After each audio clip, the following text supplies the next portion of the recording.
Gbajúmọ̀ òṣèré queen tíátà ilẹ̀ wa ìyẹn Lateef Adédìméjì ti sọ bí inú rẹ̀ ṣe dùn tó nígbà tí ó gbọ́ pé ìbẹta nìyàwó rẹ̀ fẹ́ bí. Ó ní inú òun dùn gan-an ni, èyí tó já sí wípé àkókò táwọn fi ń wojú Olúwa fún ọmọ kò já sásán.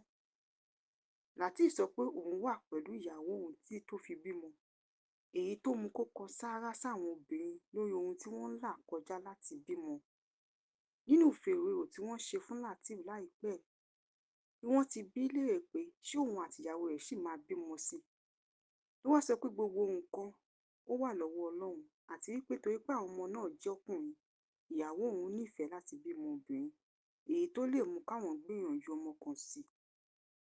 Lateef Adédìméjì ti sọ ìgbésẹ̀ tó gbé láti gòkè àgbà tàbí lókìkí nínú iṣẹ́ tíátà tó yàn láàyò.